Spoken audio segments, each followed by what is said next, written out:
Boa noite, vamos iniciar mais um Legalcast. Dessa vez a gente vai contar a nossa história, porque ficou faltando isso para vocês lá no início. A gente vai contar agora, porque também nós somos imigrantes, tanto eu quanto a Maiane, e nós vamos iniciar a nossa história aqui para vocês.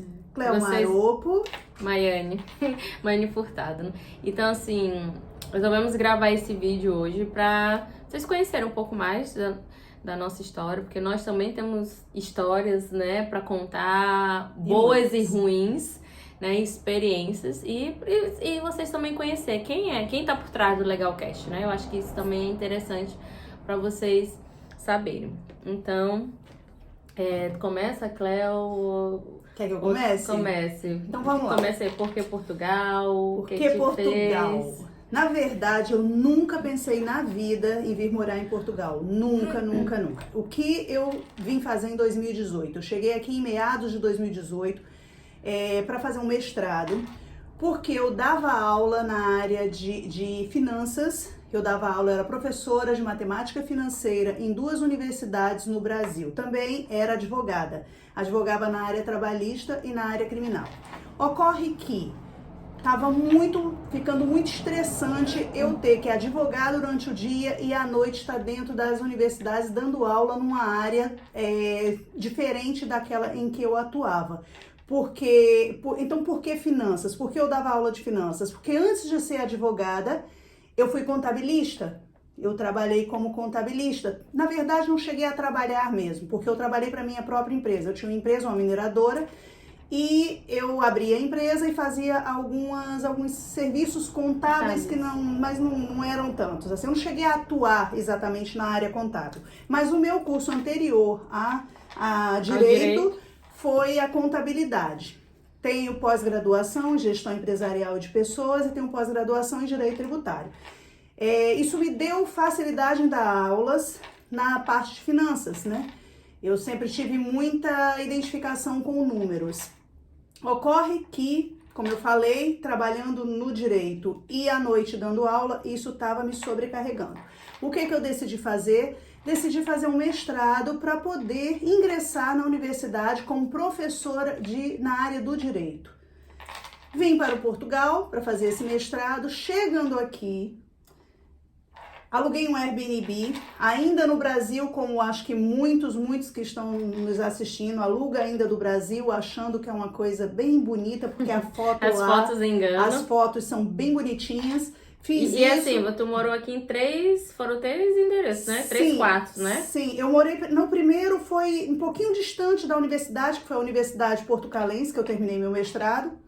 Era um pouquinho distante, eu andava um bocado para ir para lá. Era um quarto, cheguei com a minha filha, um quarto pequeno, sem banheiro, tinha 2 banheiros na casa e um monte de gente, né? Me deparei com aquele monte de gente, todos imigrantes. Cléo, só querendo te cortar, mas só pra gente explicar que é muito comum, né, essa questão do aluguel do quarto. Porque pra gente no Brasil é estranho, mas assim, aqui na Europa é muito comum você ter um apartamento e você ter um quarto e dividir, você tem um quarto que não usa e você divide. Exatamente. Então, você pode usufruir de todo o ambiente da casa, cozinhar, você tem, né, você tem o seu espaço no frigorífico, na geladeira, nos armários.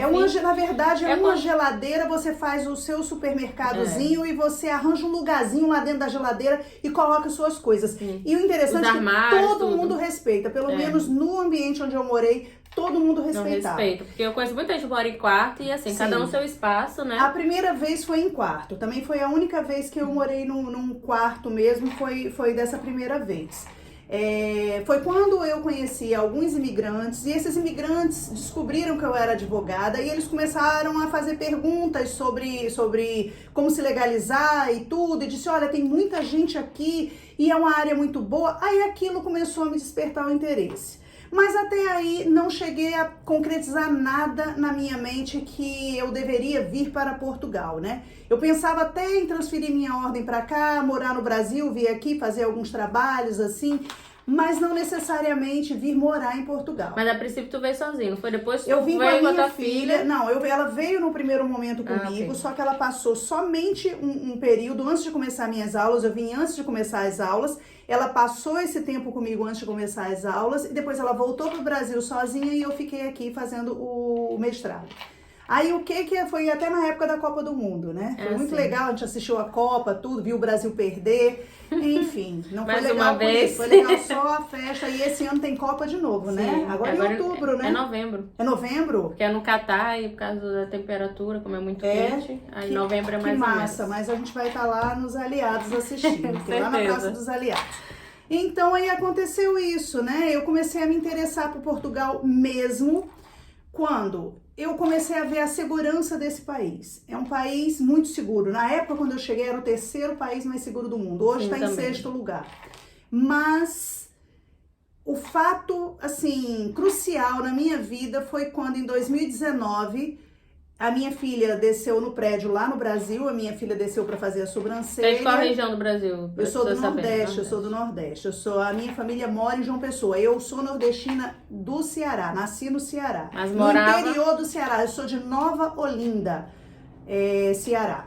E saí de João Pessoa para vir para cá. Minha filha é paraibana. Então, ou seja, ela desceu no prédio, muito seguro e tudo, um bairro muito seguro, porque quem conhece lá é no Intermares, né? Dentro do Intermares ali, que fica logo juntinho a João Pessoa. É um bairro de praia e tudo. Bairro não, é uma cidade de praia, que Intermares é uma cidade. Aí o que acontece? Ela desceu para fazer a sobrancelha e tava chovendo. E alguém chamou ela pensando que era alguém da família, que minha família mora toda ali por pertinho, e era alguém que segurou no braço dela tentando puxá-la para dentro do carro. Nossa. Então, assim, foi uma tentativa de sequestro, não sei bem o que deveria ser aquilo, e isso me assustou muito e assustou ela também.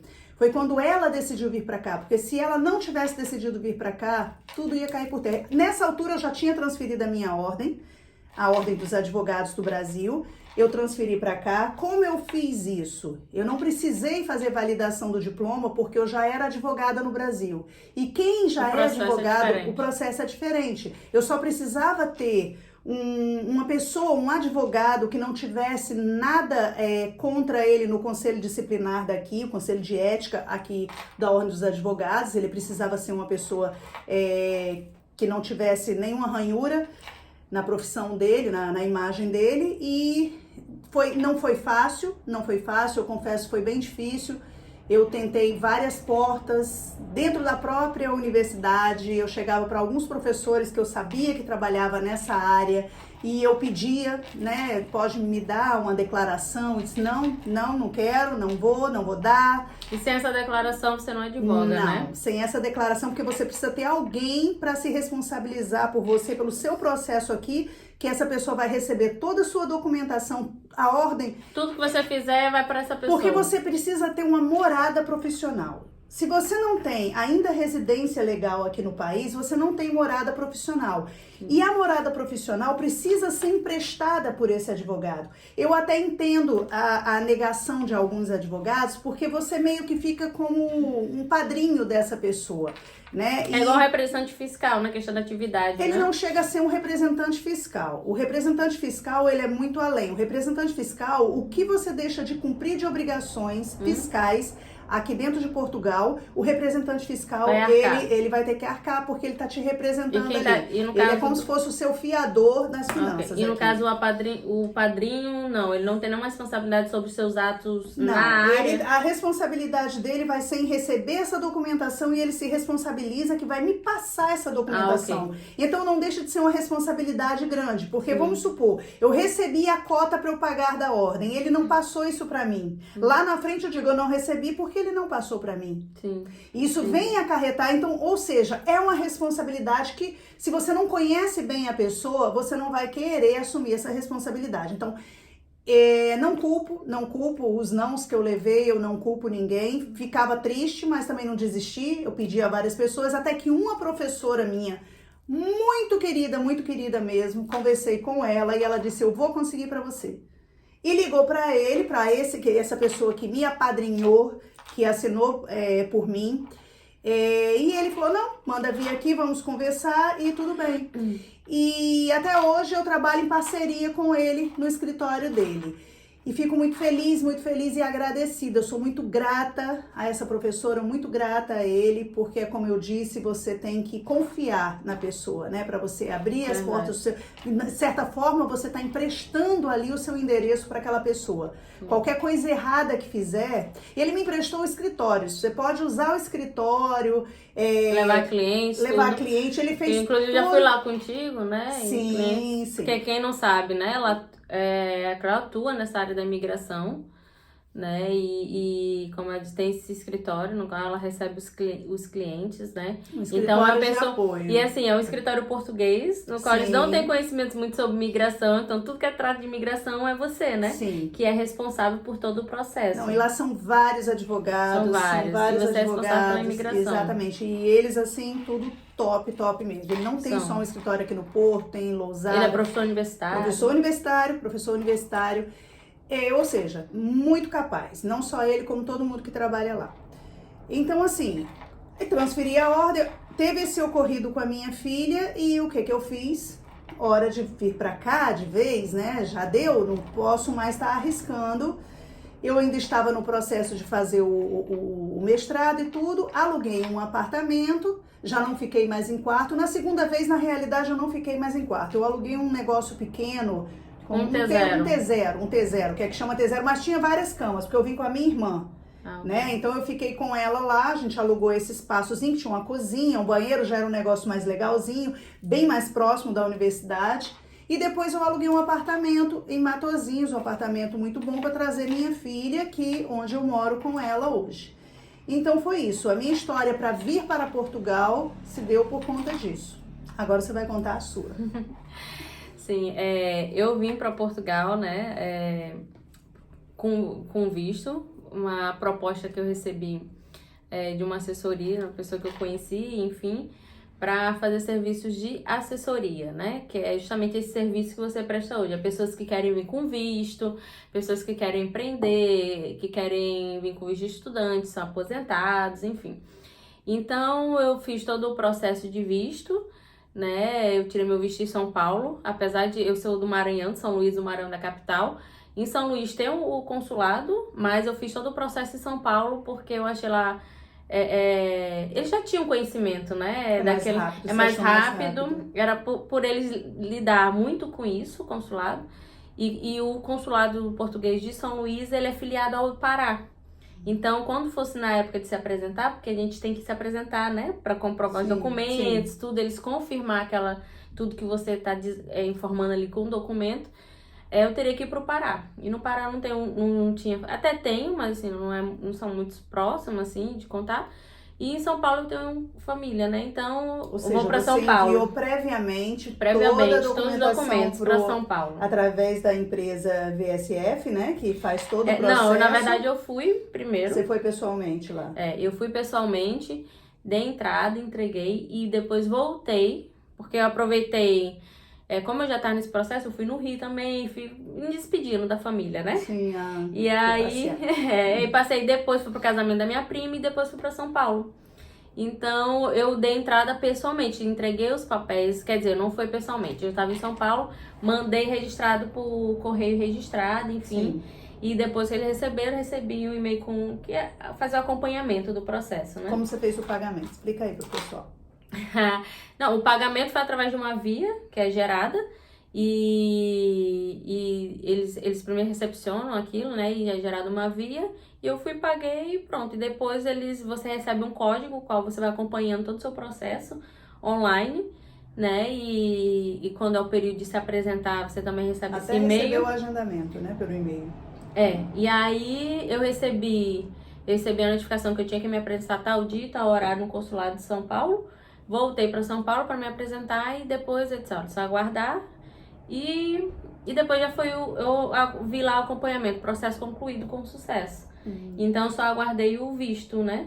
Aí o passaporte já foi para minha casa, que eu deixei você envia o passaporte, você tem que mandar também um envelope para eles devolver de volta. Porque o passaporte da gente fica tipo confiscado, né? Fica lá. E a gente assina um termo que nós não podemos nos ausentar do Brasil, entrar em Portugal nesse período que o seu processo está correndo.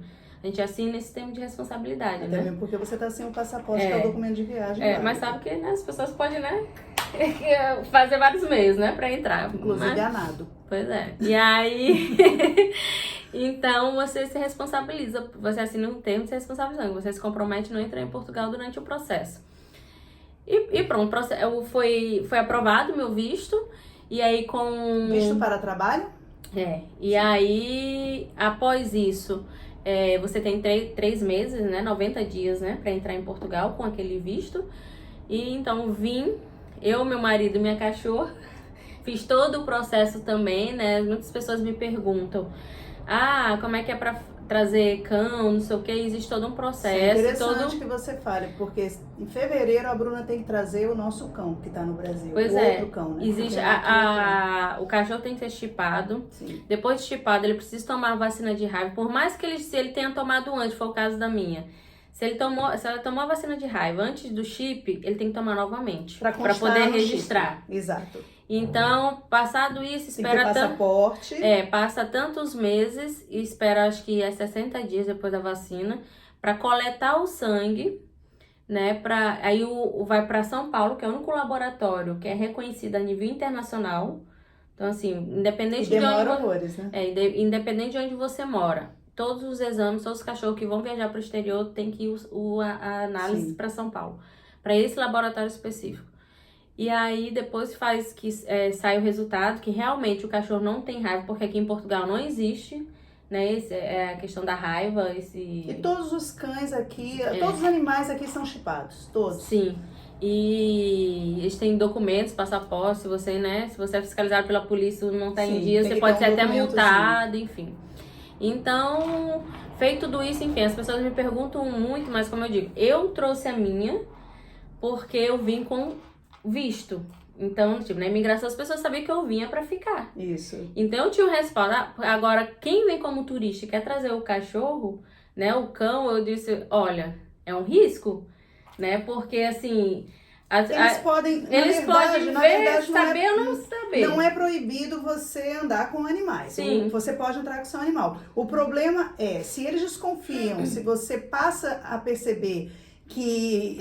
passa a dar a intenção que você vem ficar, eles não vão deixar você ficar aqui. Você vê, tipo, porque geralmente as pessoas que vêm pra ficar, a gente sabe disso. Isso vai 10 dias. Pode 10 ser. dias, né? Que vem de 8 a 10 dias, passagem de ida e volta, não sei o quê. Mas não é, proibido, né? Não é proibido, mas todo mundo viaja com seus animais. Agora, E aí, aqui dentro é comum, né?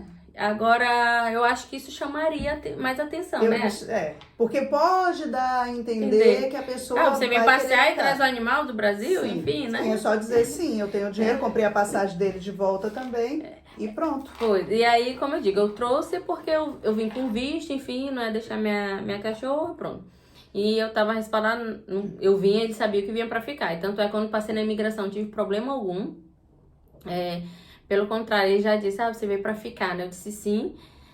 Meu marido tava comigo, passamos os dois juntos na mesma pessoa. Ele disse, seja bem-vinda a Portugal. Você não deixe de experimentar francesinha, não sei o que, você vai pra onde. Foram muito simpáticos comigo. Muito bem tratado. Fui muito bem tratada. Você desceu onde? Em Lisboa. Fiz escala em Lisboa. Sim. E fiz uma escala de 12 horas, por causa da cachorra. Tiveram que trocar o nosso voo, porque o voo que a gente vinha em seguida não estava preparado para trazer ela. E aí tiveram que nos colocar no outro voo. E eu já vim grávida. Assim, no meio desse todo o processo eu engravidei, né? Você já veio grávida? Vim. Cheguei aqui, eu tava com 20 semanas, quase 4 meses. Eu tava 4 meses. E aí nós fomos para um hotel lá próximo, esperamos que fizemos uma escala de 12 horas. Nossa, cansativo. E aí fomos para um hotel. Pagamos um valor a mais que tava por causa da cachorra, né? Pra aceitar animal, enfim. E caso ela não estragasse nada, sujasse, enfim. E tivemos que dar um calção, mas depois foi devolvido, que só ficamos e ela não estragou nada, ela é bem tranquila. E chegamos no Porto, né? E assim, quando chegamos, diferente de você, eu digo, eu nunca fui assaltada no Brasil. Nunca tive nenhum problema. Quer dizer assim, uma vez num trabalho, trabalhei numa loteria e teve uma tentativa de assalto, né? Eu sou muito observadora, assim, e eu digo que eu tenho um make talk, né? Eu não gosto de sentar de costa pra rua, eu chego, eu observo os locais, as portas, onde é entrada e saída. Comum, né? Com o brasileiro. O brasileiro é assustado. Eu era bastante. Hoje E eu observo, eu tenho meio que isso. Então, o que aconteceu?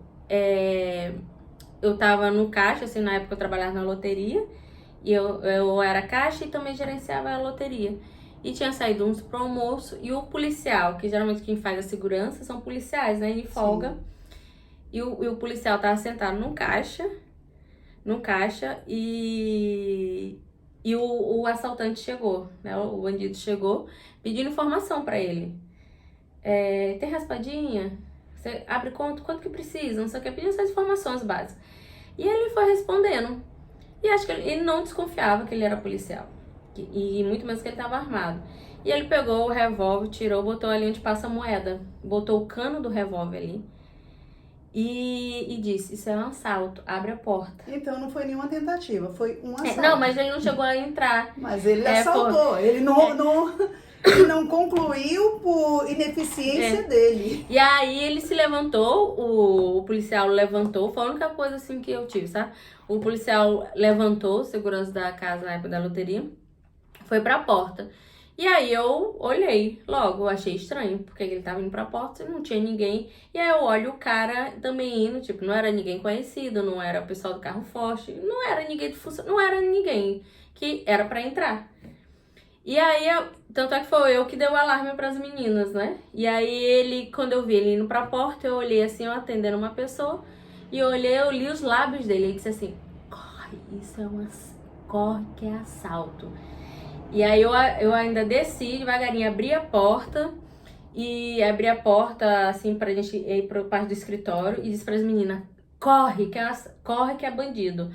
E aí tinha uma gestante na época, não esqueço. E a dona que é minha amiga, da Casa Lotérica também tava nesse dia, ela tava gestante, ela tava uma gravidez de risco, foi complicado. Nossa, que complicado. Olha, nós nos trancamos no banheiro, né, na casa de banho, ficamos lá e a gente só ouviu os tiros.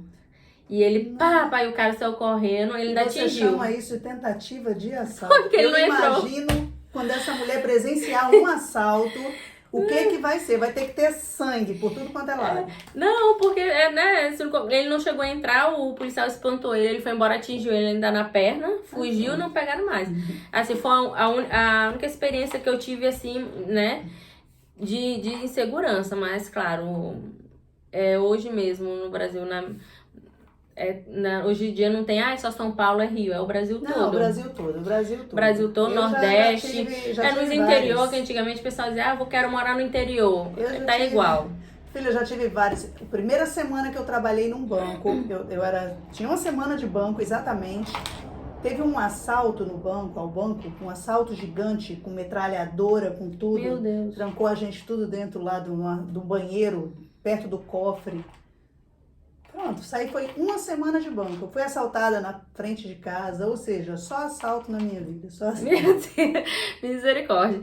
Eu tô até acostumada. E quando eu cheguei aqui, eu tinha muito medo do pessoal de moto, e aqui tem muito Uber Eats, né? Eu tinha muito medo, porque eles passavam na moto e eu tinha sido eu tinha sido recém assaltada por 2 rapazes numa moto. Então, assim, eu vi uma moto, eu já ficava com medo, né? E era aquele monte de moto passando, ou seja, eu só vivia com medo aqui. Né? Escondendo o meu celular, tu escondia o celular aqui? Escondi. Acho que todo mundo Não, escondia. me lembro quando, aí sim, nós chegamos, né? Eu mal trabalhei, porque acho que foi 10 dias, quase 15 dias, eu tinha quase um aborto. Eu cheguei mesmo no hospital, meu filho tava a sair. Mas o da vizinho? Foi. Sério? E eu tava em Santo Ovídio, lá em Gaia. Fui com meu marido ver uma situação, enfim, nesse dia eu tinha tido um estresse muito grande em relação a essa questão da assessoria, enfim. Tinha discutido com a pessoa por telefone. Eu acho que uma coisa acarretou a outra, né? E assim, eu andando muito, que a gente no Brasil tem o costume tudo, a gente faz de carro. A gente vai na padaria, vai de carro. Aqui não. Vai no supermercado, vai de carro. E aqui, nós chegamos, não tinha carro, né? Então, assim, eu estranhei no início, eu andava muito, e principalmente ali pro centro do Porto, aquelas ladeiras, Sim, né? Então, que assim, tem meu muita corpo, ladeira. acho que não tava acostumado com isso. E ainda mais grávida, né? Se você morasse em Olinda, você estaria acostumada, que Olinda é cheio de ladeira. E aí, eu, acostumada a tudo, eu fazia de carro, e em Santo Ovídio eu comecei a passar mal. E senti dor mesmo, assim, Você estava com contrações. quantos meses? 4 meses, indo pro 5. Nossa. E aí, com aquele dor no pé da barriga. E eu ainda resisti até vir pra casa. Aí nesse dia, no dia que o pessoal vinha da Nós, ia fazer ligação de internet, TV, telefone, eu disse, não, eu não vou agora, porque mudar, quando será que eles vêm, né? E aí fomos pra casa, eu disse, vamos pra casa. Aí pegamos o Uber, viemos pra casa. E chegando em casa, eles fizeram, e eles são bem pontuais, né? São. E eles avisam, mandam mensagem, ó, tal horário, estamos chegando, em tantos minutos, estamos lá perto da sua casa. E eles, quando eles saíram de lá, eu corri para o hospital. Nossa. Pro Pedro Spano. E assim, não tenho o que reclamar, fui muito bem atendida. Questão da minha gravidez, demorei, outra E coisa. a sua gravidez, ela é, não sei se eu posso chamar de risco, mas é uma gravidez delicada, né? Porque você conta aí tua história, que olha, é um milagre, Davizinho, é um milagre. Eu sou operada do coração, né? E uso pacemaker, como eles chamam aqui no Brasil, marca-passo. E eu ainda tive também a questão da endometriose, né? E eu fiz tratamento para engravidar. E foi que depois do tratamento, da cirurgia, enfim, sofri muito com a questão da endometriose e engravidei. E o meu problema, né, cardíaco, enfim, foi a questão de uma má formação. Meu coração não chegou a se formar na gestação mesmo, é congênito, como eles dizem, nasci com isso. E eles vivi até os 11 meses, assim. Minha mãe fez pré-natal, tudo, e até tudo normal, nunca que desconfiaram. E ela me dando um banho, foi que ela descobriu. Ela fez assim, ela começou a perceber que eu mamava, eu ficava ofegante. Eu chorava, eu ficava com os lábios roxos, né? Enfim, então, aí ela comentava com a minha avó, não, é mãe de primeira viagem. É importante para quem tá grávida, a primeira vez, ou não, que não tem experiência. Eu, por exemplo, eu não tive esses problemas. Qualquer outra pessoa que venha ter um problema desse, é interessante escutar aí o relato dela para perceberem alguma anormalidade com a criança, né? Sim, e aí minha avó dizia, não, é mãe de primeira viagem. Aí acho que mãe de primeira viagem sempre fica procurando, né? Tem alguma coisa errada, não sei o quê. E graças a esse banho, graças a Deus, nesse banho, minha mãe foi me dar banho e eu asfixiei na hora do banho, água com sabão. E fui pro hospital. As pressas, início, eles viram, ó, tem algo errado com o coração. E o coração não tá funcionando bem.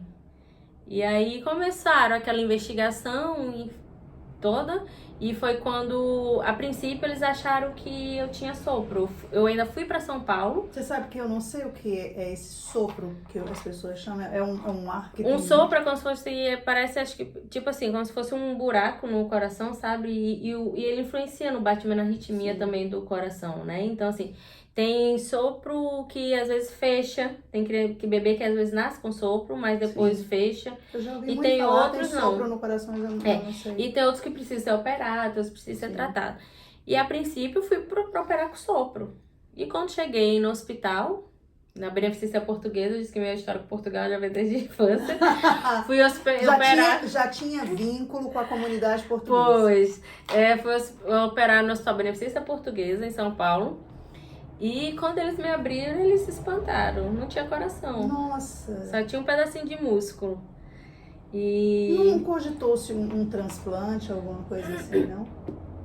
Não, porque eles disseram assim, eu não tomo remédio nenhum. E o que eles fizeram conseguiu suprir, sanar o problema, né? E assim, a questão da rejeição, menos probabilidade de ter rejeição. Sim. E o transplante eu poderia ter rejeição ou não, tomar remédio pro resto da vida. E aí o que acontece? Eles viram que tinha só um pedacinho de músculo, não tinha divisão das artérias, não fazia divisão, o sangue venoso com o sangue arterial misturava tudo. Eles ficaram surpresos como foi que eu vivi até os 11 meses. E aí chamaram meus pais e disse, olha, assim um termo de responsabilidade, porque essa doença que ela tem, ela na verdade tinha que esperar até 1 ano e pouco para operar, mas Você já operou tá com quantos 11 meses? meses. 11 meses. E eu já tava na minha cirurgia aberta. Nossa. E ela não tem mais tempo pra esperar. Ela já tá lá na minha cirurgia aberta. E o quadro dela não é sopro, é muito mais grave. E os médicos que me operaram só tinham visto esse caso na... Como se chama quando eles fazem eles formam a residência. Na residência. Ainda não tinham, depois que tinham se formado, ainda não tinham pego. Aí. Então foi uma experiência, né, pra Você eles. foi a cobaia. Fui a cobaia, mesma experiência. Graças a Deus deu certo. Né? E assim, né, Deus na frente ali e capacitou, né? Mas me diz uma coisa, o coração desenvolveu depois, você disse não, que já aí, pois é, aí entra a outra parte do milagre.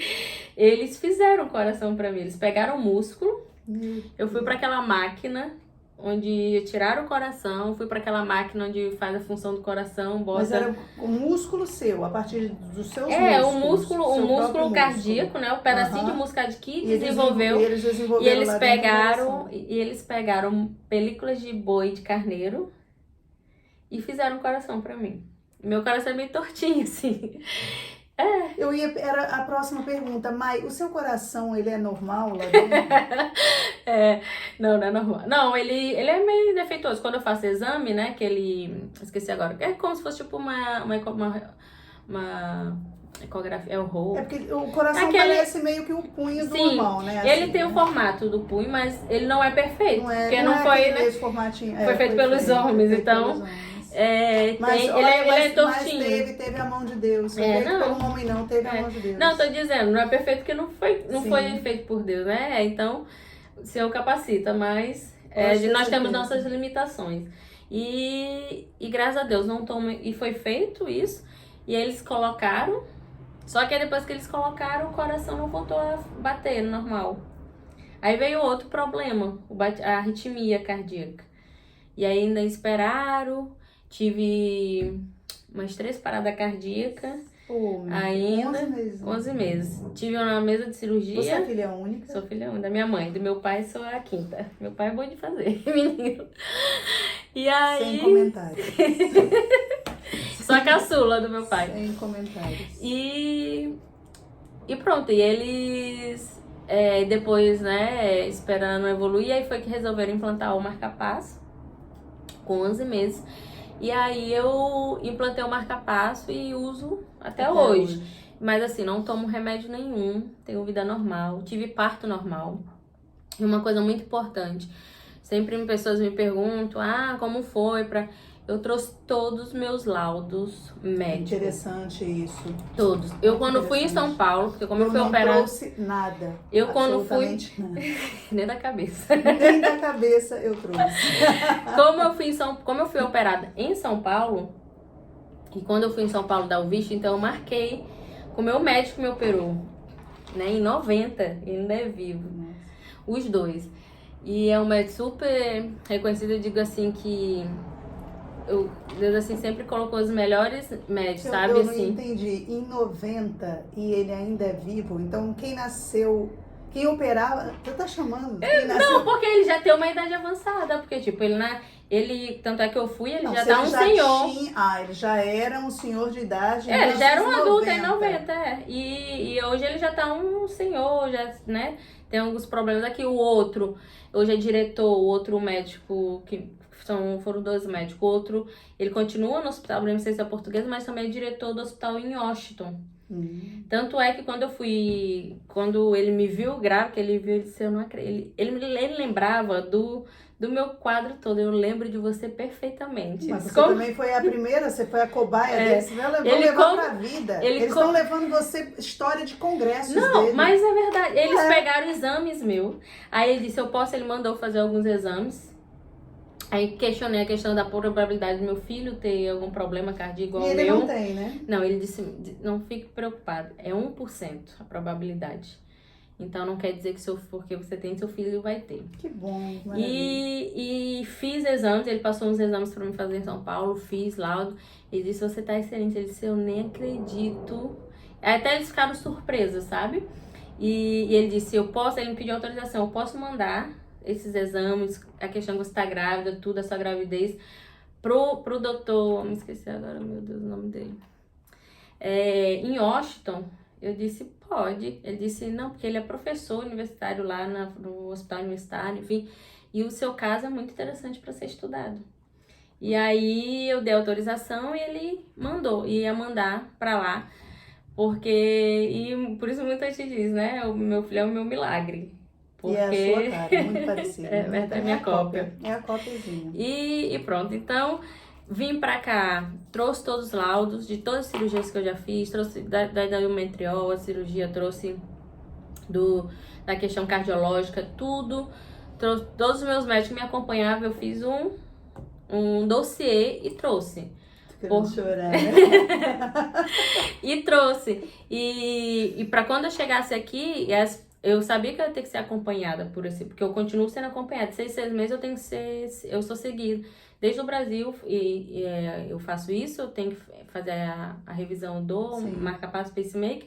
E aqui também não seria diferente. Então, eu trouxe tudo.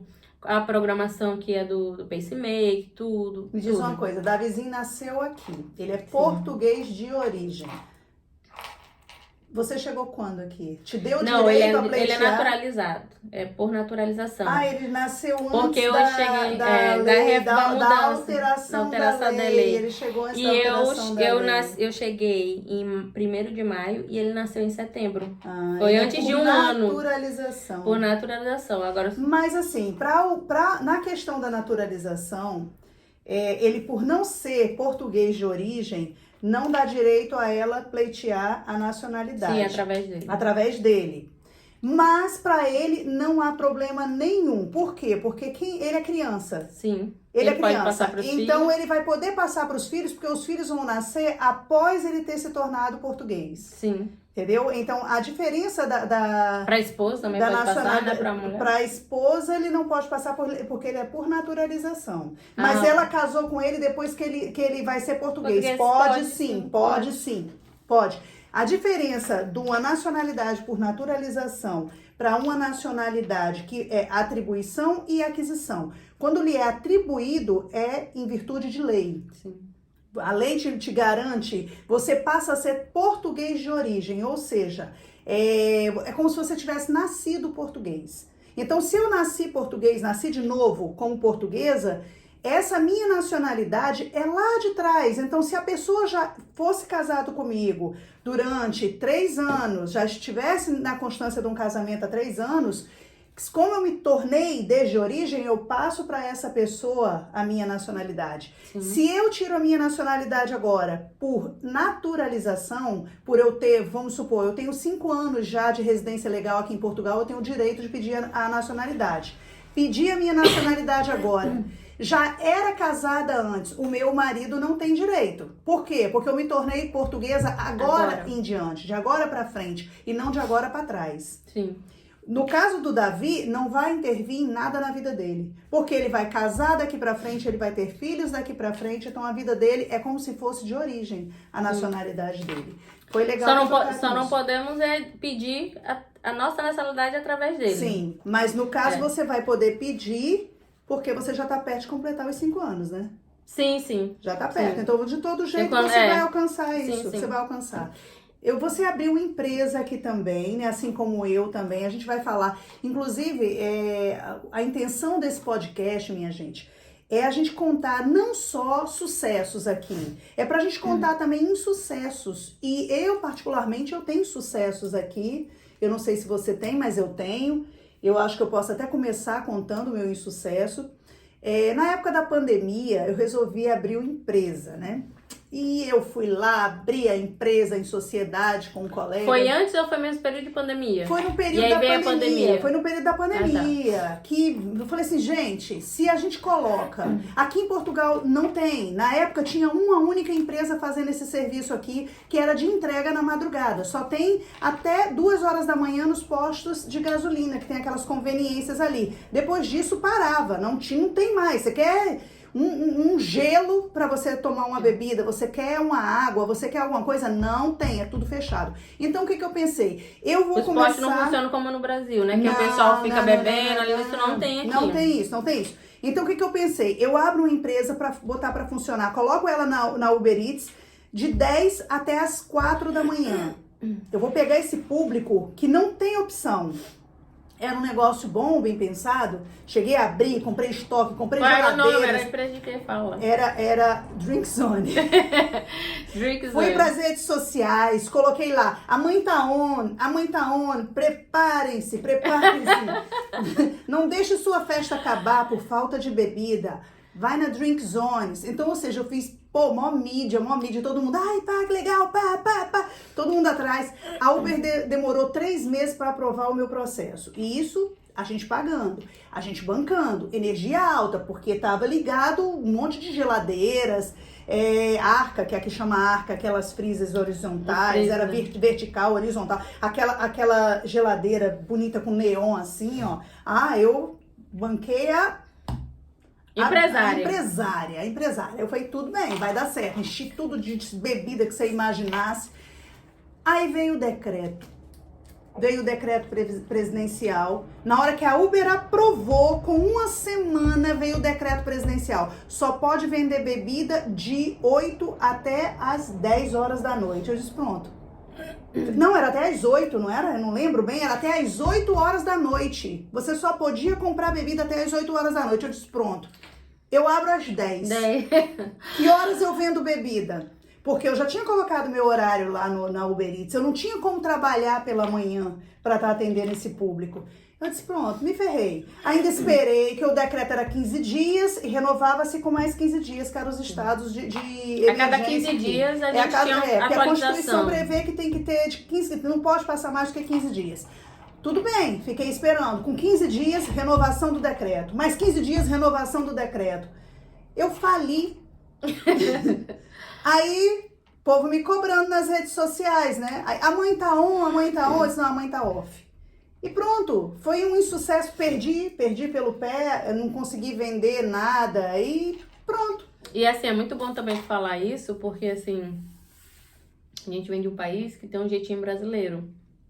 Aqui não tem. Né? Não, e mas aqui tem. A gente fala assim, tinha gente que funcionava na madrugada, que eu sei disso, vendendo através de sites. Saber. Isso gerava multa na época. Porque aqui tudo gera multa, gente. Ou seja, tudo era questão de você arriscar e ser pego. Eu não arrisco. Eu não concordo com esse jeitinho, eu acho que é lei, eu trabalho para lei, né? Então, assim, eu não posso simplesmente ser contra leis, eu tenho que ser a favor da lei, eu tenho que trabalhar para a lei. Então, ou seja, tinha o decreto, eu tinha que cumprir aquilo dali. Imagina você pega, bonito para mim, né?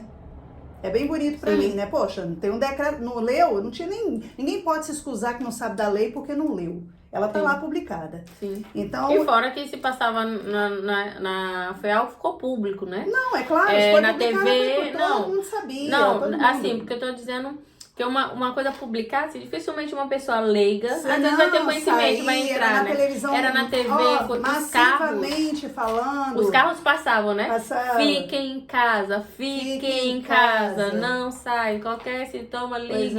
Eu não me esqueço dessa cena, os carros passando e com o alto-falante, com aquelas coisas, letreiro em cima. Mas assim, era E era isso que eu queria saber, se você soube porque a gente tem muito essa fama, né?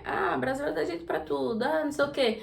Mas sabe também que eles também, às vezes, aqui tem algum jeitinho também que se dão. Eu queria saber isso, se tu soube que tinha empresas que estavam funcionando mesmo assim com decreto. Olha, a gente via... E a questão da multa, quanto que era da multa? Eu não lembro, agora eu não lembro. Eu sei que era bem alta pra quem descumprisse. Mas que tinha, a gente via os Uber passando para entregar e a gente sabia que tinha gente funcionando. Mas enfim, né? Eu Sim. não funcionei, eu parei, eu perdi e eu fali. Pronto. Continuei com a advocacia e é isso. Eu, na verdade, né, foi meu marido, né, que começou a questão de uma empresa de limpeza, que é uma área muito boa aqui, essa questão da limpeza, né, assim, as pessoas aqui, elas não, é uma coisa também que eu digo que é diferente do Brasil. No Brasil é muito comum as pessoas terem aquela empregada, né, Aqui não tem. diariamente, enfim, e aqui não é cultura deles. Eles têm algumas pessoas, tipo, né, muitas condições, enfim. E olha, eu já fui em casa de pessoas, assim, muito de juízes, de coisa que fazer limpezas. E tem aquela, às vezes, empregada pra comida, mas não pra limpeza. E faz a comida, vai uma pessoa todo dia pra fazer a comida. Mas não pra estar ali constante na casa, né, enfim. Eles não são muito adeptos das babás, né, que no Brasil também é muito comum as pessoas com condições... vai pro aniversário, leva a babá, tá no shopping, a babá Mas tá criança junto. aqui também é muito acostumada a estar logo cedo nos colégios. O colégio aqui é integral, é o dia todo. Então, assim, é uma diferença, né? Então, assim, meu marido resolveu investir nessa questão do ramo de limpeza. E aí nós entramos, né, com o processo, na verdade ele entrou com um processo pelo centro de emprego, enfim, que existe um projeto para as pessoas que querem empreender. Olha, prestem atenção, porque esse projeto é muito, muito bom, viu, gente? Conta aí. Um projeto para as pessoas que querem empreender. Eles te dão... você apresenta o que você quer, você vai no centro de emprego da local onde você mora, né, da sua freguesia, do seu conselho. E eles vão te orientar, então assim, eles vão te mandar para algumas associações que vai fazer todo o seu plano de negócio, fazer todas as coisas, para poder enviar esse projeto para ver se é aprovado pelo banco, né? E então, a princípio, nós conversamos, né, informalmente, porque a gente, assim, mal começou a divulgar, já começamos a ter clientes, né, amigos, contratou, enfim, e assim, a gente começou a ter uma demanda muito grande. Qual é o valor que você pode tirar no banco? Você deu entrada no projeto no banco? É no mínimo se for de 5. aprovado, é o mínimo de 5 mil euros você pode receber do banco para abrir o seu negócio. Você tem direito também a um contabilista. Sim, aí essa associação que faz todo o seu processo, eles te acompanham, você não paga nada. Se o projeto for aprovado, né, é o FP que vai passar, o CNPq que vai passar esse valor para eles. E durante um ano você é seguido ali, acompanhado, né, por eles, todo o que precisa, questão de contabilista, enfim, você... Qual o custo? Era 15 euros. Então, assim, muito barato. Durante quantos anos você paga só 15 euros? Pra vocês terem uma ideia... Durante 2 anos. Uma empresa unipessoal, o mínimo que se paga aqui para um contabilista, vamos botar 70 euros. Uma unipessoal é uma única pessoa. Sim. Um único sócio. Ou seja, você tem um único sócio ali, tem uma atividadezinha. Se for uma atividade simples, com um único sócio, esse sócio sendo gerente da empresa, você vai pagar para um contabilista no mínimo 70 euros, mais mensal. O IVA. Isso é mensal. Mais o IVA. E você tem que emitir as faturas. Se você tiver o programa de emitir faturas e souber emitir, você vai economizar aí o contabilista. Senão, ele vai te cobrar um extra de no mínimo mais 20 euros aí em cima. Mais IVA. Sim. E aí, você é acompanhado. 23%. Você é acompanhado por 2 anos, né? Se posteriormente depois você quiser continuar com eles, pode continuar. E também é um preço simbólico, não chega nada perto disso. O pagamento do empréstimo, fala aí que é interessante. Sim. Como é que você paga esse empréstimo? Aí sim, se você também estiver recebendo seguro-desemprego, você pode antecipar aquele seguro-desemprego todo que você recebe. Aqui é 1 ano que se paga de seguro, né? Agora o seguro-desemprego é diferente do Brasil. No Brasil existe um teto máximo, né? Que vamos supor que o teto máximo no Brasil seja R$2.000, né? Se você ganhava 5 mil, você não vai receber no máximo 2.000. Mas se você ganha o salário mínimo, quando vai pro seguro, você recebe o mesmo salário mínimo no Brasil. Aqui não é assim. Aqui você recebe uma porcentagem, é feito um cálculo em cima do seu agregado familiar, quem faz parte do seu agregado familiar, quantos filhos tem, e aí vai ser dado uma porcentagem em cima do valor que você recebia. Nunca você vai receber o valor total. Sim. Então, E esse valor você recebe durante um ano, né? Mas durante esse um ano, você tem que estar comprovando que você está procurando emprego, eles te mandam notificações para casas, ele sabe, ele tá ali com a sua ficha, com o seu cadastro, né? Com suas experiências, notificação de empregos disponíveis no centro de emprego para você. Você tem que mandar um currículo, enviar um currículo, você tem que ir na entrevista e justificar por que você não ficou nesse emprego. Você tem que comprovar que tem e-mail, que você pelo menos mandou por e-mail, que você se apresentou lá. E se você não se apresenta, você dentro de 15 dias. Então, assim, tanto você tem que comprovar que você tá buscando, né? Porque assim, você tá recebendo seguro um ano e o governo vai te dar de boa, não. Você tem que comprovar que você tá procurando, você tem que comprovar que você tá respondendo as candidaturas que eles enviam para sua casa, né? Dentro de 15 dias, cada carta que você chega, você tem para responder. Se você não responde, automaticamente seu benefício é cortado. Exato. E você fica 90 dias impedido de se inscrever novamente no centro de emprego. Porque você é cancelado do centro de emprego. Então, a questão das parcelas, né? Eu não me lembro. A parcela do empréstimo. A parcela do empréstimo agora, eu não me lembro. Eu sei que assim, que durante 2 anos paga só paga os juros. O principal vai ficando pra frente. Vai ficando pra frente. E o IFP é que abarcando com as suas despesas, enfim. Exato. Então é muito bom. É um projeto muito bom. E muita gente não sabe disso. É um projeto para empreendedores. Todo centro de emprego tem. Quem quer empreender, você pode ir em busca disso.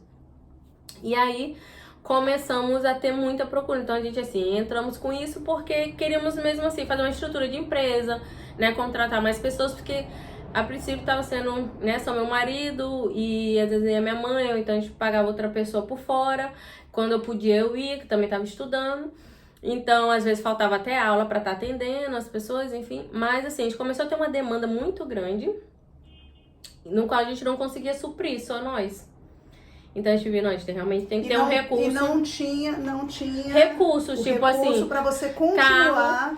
Porque como funciona as empresas de limpeza aqui? Geralmente são carros, né? São 2 pessoas que vão fazer a limpeza, cada se divide, você precisa ter fazer aquela rota para deslocar, pelo menos a equipe, pega a equipe, um carro grande para deixar uma aqui, outra ali. Todo o maquinário, o equipamento para você, porque cada um tem que ter o seu equipamento para trabalhar, ou seja, o carro não pode ser pequenininho, tem que ser um carro grande. Uma carrinha, geralmente é uma carrinha, pois é. E aí, eu sei que o projeto, ele não passou de primeiro, enfim, então assim, a gente não deve nada para a associação que fez todo o projeto, nem eles nos devem nada. Depois eles nos chamaram lá para fazer novamente, não sei o que, para rever não sei o que, enfim. E porque eles têm interesse, né? Eles são pagos, eles só recebem se for aprovado. Então, e também, por questão, muitas pessoas não queriam faturas. Então, assim, tava sendo uma coisa que tudo que a gente recebia não passava, né? Pelas finanças, né? Pela segurança social, enfim. E é como se a gente não estivesse recebendo nada. Então, financeiramente, é como se a gente, tipo assim, não tivesse, né? No nosso bolso entrava, mas assim, não passava na questão de imposto, nada, né? Então, era como se a gente não tivesse uma renda para as finanças ou para a segurança social. O que não é interessante. O interessante é você passar a fatura, embora você vá pagar aquele imposto, mas é interessante você ter, porque é uma comprovação de renda. É uma comprovação de renda. Para quê? Para futuramente você quer dar entrada num banco para fazer um empréstimo para você comprar um imóvel. Comprar um carro, qualquer coisa. Você tem um rendimento aqui dentro de Portugal. Não adianta você ter um rendimento fora de Portugal, porque rendimento fora de Portugal, se for um rendimento comprovadamente que aquele rendimento não vai acabar como um emprego federal, que você tem a prova de que você vai receber todo mês aquilo, ainda pode ser que seja aprovado. Agora, um rendimento de aluguéis, vamos supor, aluguéis do Brasil, ou seja lá, qualquer outra renda, né? Uma renda que não seja uma renda fixa que você vai ter, não é aceito. Você pode ganhar milhões fora, não é aceito. Os imóveis que você tem, os bens que você tem fora daqui, você não pode dar como garantia aqui para os bancos. Eles não podem alcançar, né? Então, não, porque não pode alcançar, então não é garantia para eles, não é interessante. Então, assim, isso causou o quê? Uma instabilidade, tipo, financeira pra gente, né? Assim, questão, tá dando certo. Financeiramente, estávamos vendo dinheiro, mas não ia nos trazer isso, essa possibilidade de futuramente conseguir um empréstimo para Sim. um imóvel, para não sei o que, então se vale a pena, né? Continuar. Então, assim, demos uma parada por causa disso, pela questão de... E, assim, tínhamos empresa, trabalhávamos para empresa, fazendo limpezas, né, de empresas, enfim, e eles diziam logo, não quero fatura. Não quero, porque não querem pagar Que é um imposto, erro, né? e a gente também não paga, então... Mas para a empresa eu não entendo isso, porque a empresa é bom, ele está tendo uma despesa, essa despesa, dependendo se for usada dentro da empresa, pode ser reduzida no imposto de renda dele. Pois é, mas não queriam. Hostel também, a gente tinha uns também que limpavam muito constantemente. E Muitas também não vezes queria. não querem fatura porque eles não estão, às vezes, cadastrados nas finanças. Não sei qual era as Entendeu? coisas, só sei que diziam logo, então assim, dessa forma a gente achou melhor não continuar a princípio. Se vamos voltar, não sei, pode ser ou não, porque assim, é um ramo bom, é um ramo que tem saída, tem sempre, eles procuram muito, empresas de limpeza aqui tem sempre, é muito procurado, né? Como disse, é porque eles é aquela limpeza, né? Precisam para ir limpar sua casa, enfim, por eles não terem empregada. Aqui não Não tem empregada doméstica. Não tem, é difícil, porque o salário mínimo daqui é alto para você pagar, uma pessoa singular pagar para outra pessoa trabalhar dentro da sua casa, porque como o salário é baixo para você receber, ele se torna alto para você pagar. Então, uma pessoa, normalmente aqui eles ganham 705 euros, quem muito ganha 1.500, por ali. Aqui é muito, as rendas são muito equiparadas aqui. Sim. É muito equiparado. Se você é um médico, se você é um juiz, não tem essa disparidade que nós temos no Brasil. Onde um médico ganha 60 cento e tantos mil reais. Aqui não, pode até ganhar, é claro que ganha, se ele for um médico particular. Se ele for um médico particular, ele tem a sua clínica particular, é claro que ele tem condições de cobrar os valores do serviço dele, ele pauta os valores conforme ele acha que deve. Porém, se ele trabalhar para o Estado ele é muito igualitário. Sim. Muito igualitário. E aqui professores ganham muito bem, né? Que é uma coisa que no Brasil geralmente não ganha, aqui ganha direitinho. E aí eu sei que devido a isso, então, resolvemos parar também por essa questão de estabilidade, como eu disse, né? Que pra gente não é interessante. A gente... Hoje moramos em Portugal, eu digo que Portugal hoje é minha casa, me sinto super à vontade, eu gosto de Portugal, amo Portugal, me sinto bem aqui em Portugal. Demorou me adaptar, como eu disse, com 10 dias, nós só não voltamos pro Brasil pela questão do aborto, do aborto que eu tive.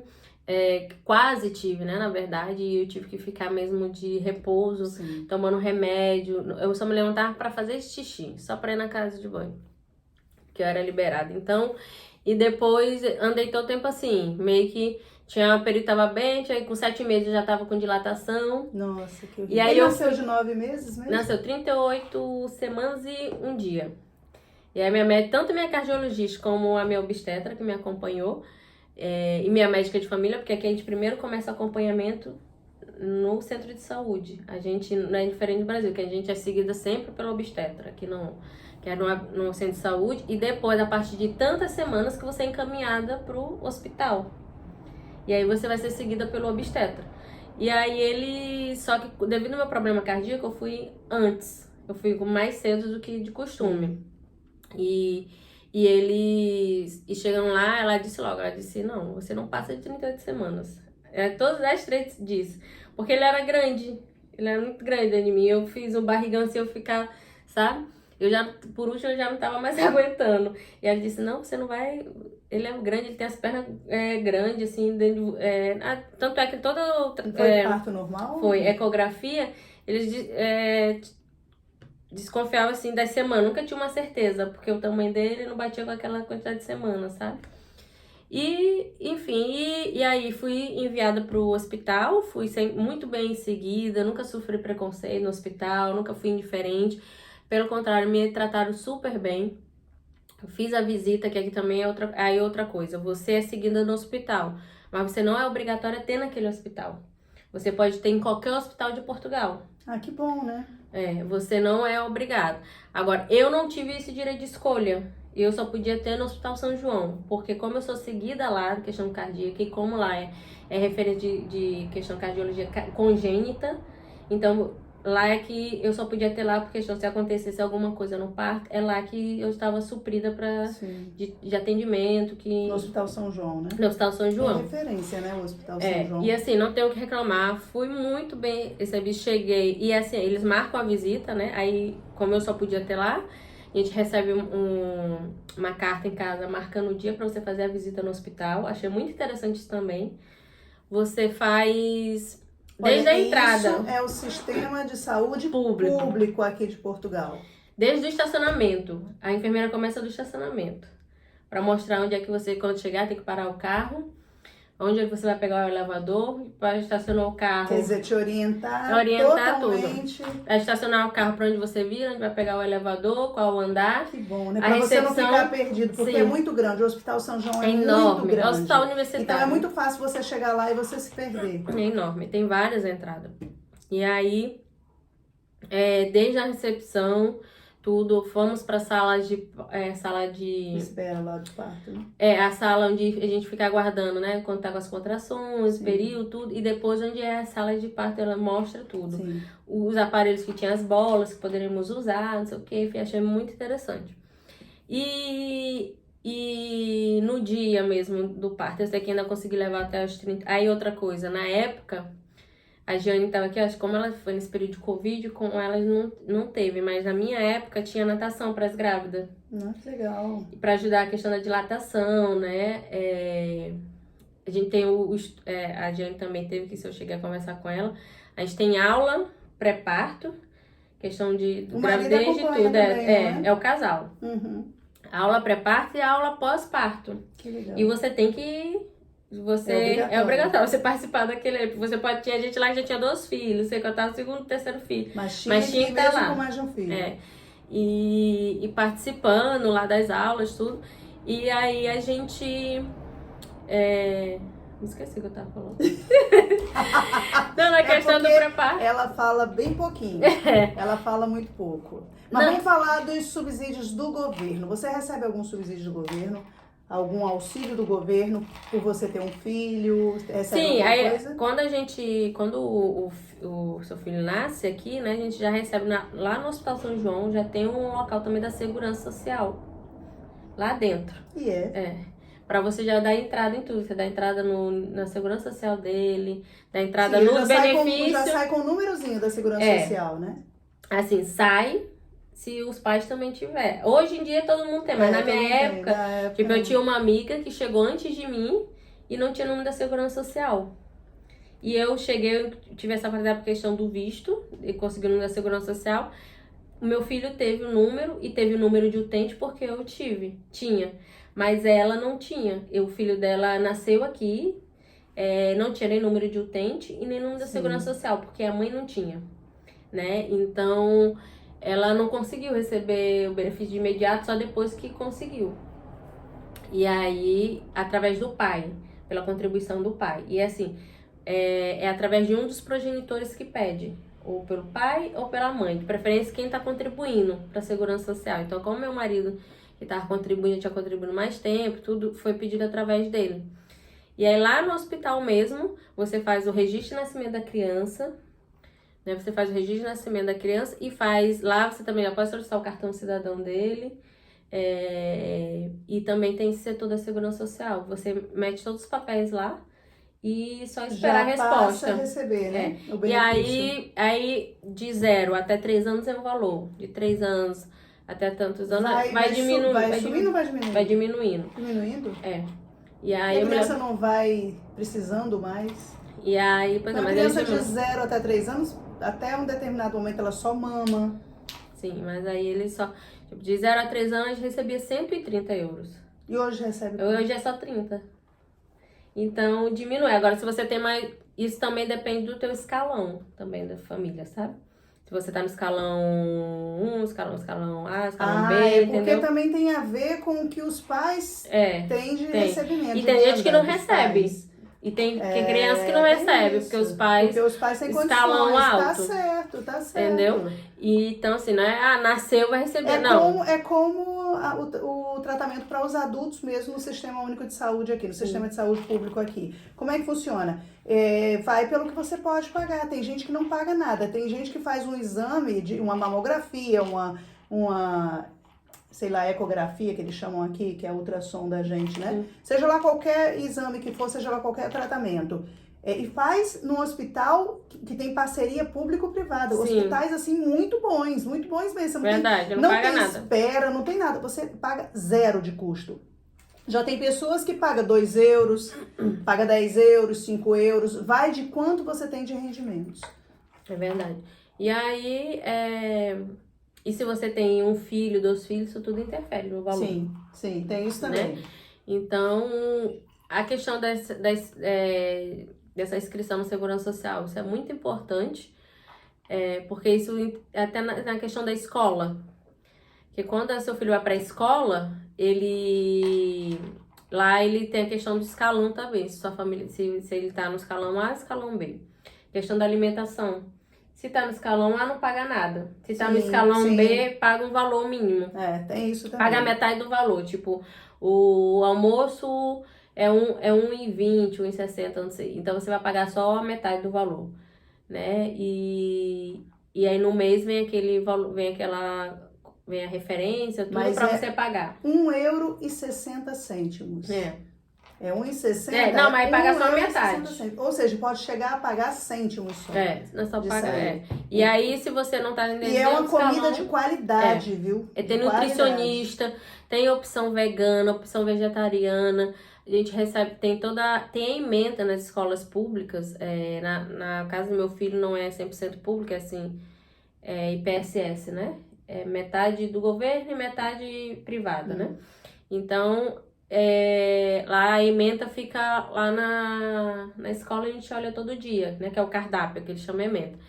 Já na escola pública, naquela escola de Matozinho, você entra no portal, tem lá a ementa da semana toda de alimentação. E você vê, todos são cardápios, assim, não existe essas cantinas, né? Como no Brasil das escolas. Não existe aqui nas escolas, né? É só a comida mesmo feita pela própria escola, por acompanhamento nutricionista, enfim. Mas a comida vem dentro de quê? De um recipiente, alguma coisa? Não, ele se serve no prato. Tem o prato, né? Vem a sopa, vem a comida, então vem a fruta. Dentro da escola. Na hora, é feita na escola, naquele dia. As escolas, algumas escolas não fazem ali. Tem contrato empresas para fazer e entrega e leva. Agora tem outras escolas que produzem a sua própria comida. Do meu filho, eles produzem a própria comida. Então, depende muito. E aí, isso influencia na questão do material. Se você faz parte do escalão A, também você não paga nada. Se você faz parte do escalão B, você só paga... Eu me lembro quando meu sobrinho veio pra cá, que ele entrou como nosso agregado familiar, nós só pagamos... se ele já estivesse no agregado familiar, nós só íamos pagar 20 euros de todo o material. De tudo. Nossa. E como não estava, pagamos... Eu me lembro que eu gastei, acho que foi em torno de quase 70 euros. Com tudo. Desde mochila, os livros, não sei o que, tudo.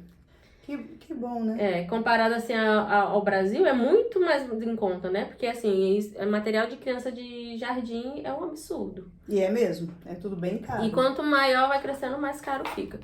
Então é isso, Cléo. A experiência que eu já tive aqui na questão, né? E outra coisa também, questão profissional. Eu sempre costumo dizer que é um desafio, né? A gente aqui sempre tem que estar disposta, né, a novos, né, a novas descobertas, novas profissões, também a questão de possibilidade de estudo, né, que também o governo dá, e foi assim que nos conhecemos, né, resolveu estudando, né, no qual a gente não pagava nada, recebíamos uma bolsa, né, e aqui tem isso também. Recebia bolsa para estudar.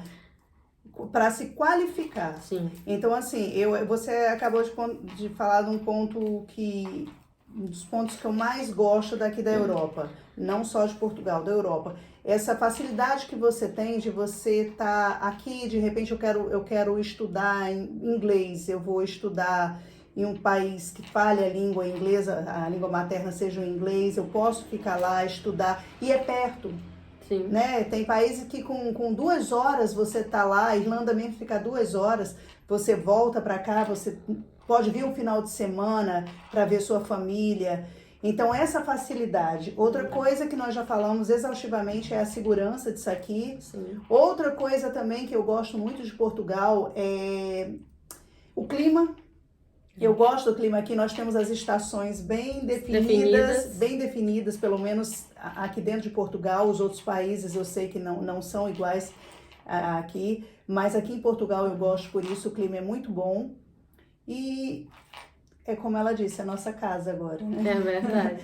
É a nossa então, casa. Né? A gente vive pensando, né, no futuro, né? Sim, de construir aqui, né? Construir aqui. Então, assim, vocês que vêm, eu sei que não é fácil. Não é fácil no início. Principalmente quem, às vezes, eu achei que pra mim não seria difícil, porque assim, eu já morei no Rio, né? Eu morei em São Luís, fui muito nova pro Rio de Janeiro, minha infância foi no Rio. Fui mais criada assim, longe da minha mãe, sempre trabalho, então assim, não vou sentir tanto, mas ainda assim sentir falta da questão do aconchego é diferente. É diferente, mas o que eu tenho a dizer de conselho é que se planeje, não venha acreditando nas redes sociais, não venha acreditando no que vocês estão vendo postado na internet, porque ninguém vai postar com a vassoura na mão, ninguém vai postar que está fazendo limpezas, ninguém vai postar que está em cima de uma moto fazendo Uber. Você posta que você está numa praia legal, num país legal, você posta essas coisas bonitas. Então, assim, não acredite em tudo, venha preparado, se tiver de vir, venha preparado e venha legalizado. Não venha pensando, vou entrar como turista, lá eu vou chegar, eu vou conseguir trabalho, porque primeiro você pode ser pego logo na fronteirazinha, assim, lá no CEF mesmo, na entrada, na imigração, você pode voltar e você voltar mais pobre do que você veio. Ou seja, você gastou com passagem que não tá barata, você teve todo aquele sonho, todo aquele projeto de vida e você volta sem nada. Ou até mesmo você pode até entrar, né? Entrou de uma forma ilegal, conseguiu ficar aqui, se legalizou, mas não é fácil. Trabalho aqui não é fácil, nada aqui Os horários é fácil. não são fáceis. Nós estamos não contando... temos lei trabalhista como no Brasil. Tem assim, lei, então, não, assim, questão de benefícios que eu digo. Não, tipo... nós temos. Tem a lei número 7, que é o Código do Trabalho, é uma lei muito efetiva, só que o que ocorre? Quando ela fala que não tem leis trabalhistas, ela quer dizer o seguinte, se você está irregular aqui, somente com a manifestação de interesse, é muito difícil que você vá pleitear seus direitos num tribunal. É muito difícil. Embora você tenha direitos, mesmo você estando ilegal, você trabalhou, se você trabalhou, você tem direito a essa retribuição, ok? Se você tiver com a manifestação de interesse e você trabalhou, você tem direito à sua retribuição pelo seu trabalho. Ocorre que muita gente tem medo de ir até um tribunal. Por quê? Porque você vai no tribunal, ou se você não tiver com a sua segurança social paga, o que vai acontecer? Você vai precisar ter um advogado e você já vai entrar devendo. Porque para você ter o benefício da justiça gratuita, você precisa contribuir com a segurança social. Se você não contribui com a segurança social, você não tem direito ao benefício da justiça gratuita. Então você não vai ter direito a um advogado. Se você for contratado por uma empresa que ela deixou de pagar a sua segurança social, então ela é quem está cometendo a contraordenação de apropriação indébita, ou seja, ela se apropriou daquele valor que era para ela recolher, ela recolheu de você, ela tirou de você para pagar a segurança social e ela não pagou, ok? Então, assim, tem várias situações, mas não deixem de ir atrás dos direitos quando você trabalhar. Trabalhou, tem direito a receber. Ninguém trabalha de graça, não. Ok? E quando eu falo também assim, eu falo da questão de igualdade, que uma coisa que acontece muito, gente, muito, é a comparação do Brasil e Portugal. Muitas pessoas começam a comparar, porque no Brasil é assim, porque não sei o quê. É tudo diferente. É muito diferente. Um exemplo, por exemplo, no Brasil você trabalha, você tem direito a auxílio transporte. Aqui as empresas não dão esse auxílio transporte. né? Você tira o dinheiro do seu próprio bolso para pagar o transporte. Depende do contrato de trabalho. Depende mas eu não conheço, contrato... tipo, ninguém aqui que tem seu auxílio. Não, mas depende... Agora, vale alimentação, isso eu já conheço. Sim, mas TIT, né? é como também a formação. A lei do trabalho, ela diz que obrigatoriamente a empresa ela tem que dar a formação. Se ela não der a formação para você, ela tem que lhe pagar por aquela formação que ela deveria ter lhe dado. Muita gente não sabe disso, muita gente não faz a formação e nem vai atrás. Sim. Entendeu? Nem vai atrás. E é pago esse período que você faz Exato. formação. Então, se você não vai atrás, você não vê seu direito, se você não sabe que tem esse direito, você acaba dizendo que Portugal não dá o direito. Dá sim. Leia a lei número 7, esqueci o ano, acho que é 2012, mas é lei número... Código do Trabalho. Coloca Código do Trabalho, lei número 7 vai te dizer, vai te dar bonitinho lá, de Portugal, ela vai te dizer tudo, leia, não tenha medo de ler. Até mesmo os contratos a termo certo. Para você contratar uma pessoa a termo certo, você tem que ter um motivo. Não pode dizer assim, eu vou contratar porque eu quero ter mais funcionário, agora eu vou botar para fora. Não é assim, tem que ter um motivo. Tá lá, é taxativo. Explica o que é termo certo, porque no Brasil não tem. O termo certo é o seguinte, eu contrato você já com um período que é para te colocar para fora, é um determinado período. Então, vamos supor, eu tenho uma empresa, uma confecção, e eu quero contratar mais costureiras para minha confecção. Eu tenho que justificar. Por quê? Porque a minha demanda aumentou, e eu vou precisar durante o mês perto do Natal, normalmente eu tenho uma demanda maior, então justifica que eu tenha mais trabalhadores por esse período pequeno ali. Agora, o que ocorre? Esses trabalhadores, ao saírem da empresa, eu não posso contratar para aquela função daquele trabalhador outros trabalhadores para a mesma função que ele foi mandado embora a termo certo, sem antes ter oferecido para ele. Certo? E também tem o prazo de você ser contratado a termo certo. Você não pode ficar com uma pessoa mais de 2 anos a termo certo, contratado. Desse contrato, depois de 2 anos, ele passa a ser definitivo na empresa. Então, esse é o medo, porque ninguém pode, a lei do trabalho diz que ninguém pode ser dispensado do seu trabalho senão por justo motivo. Ou seja, você só é mandado embora de um trabalho sem termo, que é aquele contrato que você entra e você vai trabalhar definitivo para o seu patrão, você só pode ser mandado embora se tiver um motivo. Assim como também existe a justa causa do patrão. Aquele patrão que não cumpre as exigências legais do Código do Trabalho, você pode dar a justa causa para ele. Ok? Mas não vamos falar disso, que aqui é só apresentação, namastê. Então é isso, a gente se apresentou, acho que a gente já falou demais, eu não sei nem quanto tempo que a gente tá falando aqui, falou pra caramba, não foi? 1 hora e pouca. 1 hora e pouca. 1h16. 1h16, eu acho que já tá bom de ouvir essa história, né, gente? E é isso, então, assim, aproveitando, né, o engajamento também que falamos aqui, hoje, né, já estamos aqui há 4 anos, tá aqui também há 4 anos, né, Cléo? Desde 2018, mas 2018. Legalizada a primeira vez, vim só para estudar. Então, com título de residência desde 2019. Ok. Não, mas mora mesmo aqui, está aqui 4 anos, desde 2018, desde igual eu. Desde 2018 eu vim, né? Cheguei em 2018. E como a Cléo disse, né, ela trabalha com essa questão da imigração, tem um escritório, né, no qual ela atende as pessoas ali, enfim, então assim, a gente também tá aqui para também divulgar isso também, né, do trabalho, se precisarem, está aqui à disposição, né, nos contate a pessoa de confiança, né, é pessoa que presta trabalho sério. Pra mim. Não, que preste trabalho sério, né? Enfim, às vezes também levo clientes para elas, né? Enfim, e assim, não resolve só questão de imigração, ela paga vários casos, criminal, enfim, tudo.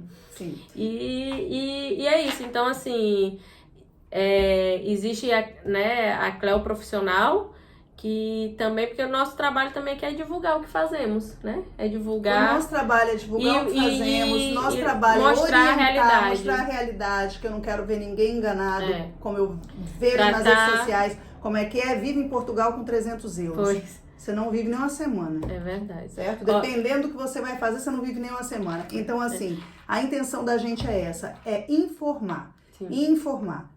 Certo? Se vocês quiserem algum tema diferente que seja ligado, querem falar de trabalho, da justiça laboral, coloque lá na Legalcast, entra lá no Instagram ou no YouTube, manda mensagem, vamos falar disso, ó, fala desse tema. A gente vai pegar os temas que são mais procurados e a gente vai falar, porque a gente também não vai estar só trazendo entrevista. A gente quer informar através do que vocês querem saber, ok? Sim. Que aí a gente atinge um público muito maior. Eu acho que seria até um tema interessante. E é um tema interessante. Eu não vi vídeos na internet realmente falando sobre essa lei pronto, trabalhista. É legal, pode falar. Manda pra gente lá, diz, olha, eu quero saber sobre isso, que é dos contratos. Porque também eu não vou pegar a lei número 7 e sair falando de tudo, senão isso aqui vai dar uma semana de vídeo. A gente vai pegar assim, vamos falar dos contratos. Quais são as formas de contrato em Portugal? Depois vamos falar de quê? Das férias. Eu tenho direito a férias? Quais são os motivos que eu posso faltar no meu trabalho? Então aí a gente fala bem certinho. A questão né, trabalho para mulheres grávidas, né? Mulheres grávidas, tudo. A gente vê muito essa questão de ser demitida por estar grávida. Cada um é seu assunto, quais são os direitos, quais são as obrigações, porque ninguém vive só de direitos. Todo mundo tem suas obrigações também, viu? Sim, verdade. Então pronto, é isso aí, certo? Muito obrigada pela audiência de vocês. Um beijo. Hoje é sexta-feira?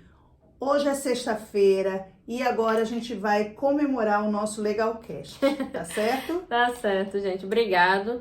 E comenta, compartilha, coloque suas opiniões, né, seus elogios, suas críticas, que nós estamos aqui, né, querendo melhorar e trazer informações necessárias. E dentro do que a gente já falou, dentro da lei, dentro daquilo que realmente é. Exato. E não como as pessoas, por isso que se vocês repararem, todos os convidados que a gente traz aqui, conta a história, a gente sempre procura trazer um pouco da lei, não, mas a lei diz assim, mas a lei é assim, você pode fazer assim, e às vezes a gente vê pelos próprios convidados que às vezes não tem conhecimento, não sabe. Nem sabe que poderia ter feito daquela certas forma. Coisas, né? Yes. E assim são muitas pessoas. Então, e outra coisa, essa é a nossa história.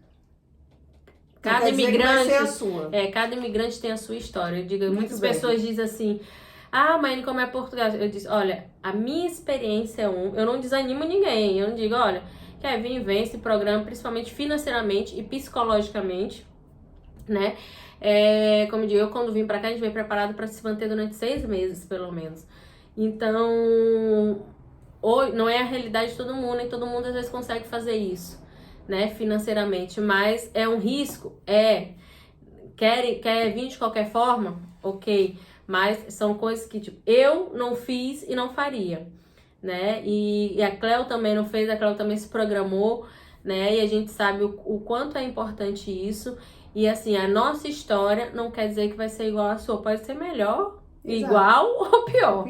Então, cada um escreve a sua história conforme as decisões que tomam, conforme os caminhos que resolve percorrer. E é isso, né? Essas somos nós, por trás do Legalcast, essa é a nossa história.